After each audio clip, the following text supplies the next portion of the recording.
Bon dia. Continuem amb els percentatges.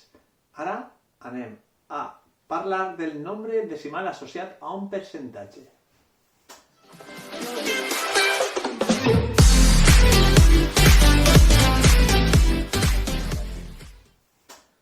Què vol dir això del nombre decimal associat? És una forma de calcular més ràpidament un percentatge mitjançant un nombre decimal que s'anomena, es diu que està associat a aquest percentatge, però bueno, és una forma de parlar, val? El 2% de 400 ja hem vist que és simplement agarrar, dividir en paquets de 100 i multiplicar per el 2, perquè són 2 de cada 100. Però això es pot expressar també com 400, que és el total, per 2 partits 100. És el mateix. Esta expressió és equivalent a esta. M'és igual dividir entre 100 i després multiplicar per 2 que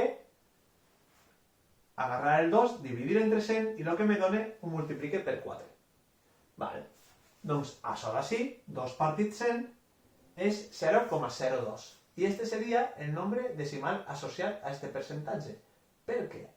Al multiplicar 0,02 per 400, me dona el percentatge que jo estava buscant, el 2% de 400. És a dir, simplement agarre el total, 400, i el multiplique per 0,02. Per què 0,02? Perquè és 2 partit per 100. Va. Fem un exemple. El 35,5% de 1.890. Podríem fer el camí llarg, que seria 1.890, dividir entre 100, i el que me dona multiplicar per 35,5. Però és més ràpid encara amb una calculadora agarrar el 1890 i multiplicar-lo per 0,355. ¿Vale? Per què 0,355? Perquè el nombre decimal associat el trobem simplement dividint el percentatge 35,5 entre 100. Perquè hem vist que és equivalent. ¿Val? Estem fent aquesta operació en un altre ordre. I en acabant, el resultat és el mateix, tant si fem això com si fem aquesta operació, este producte.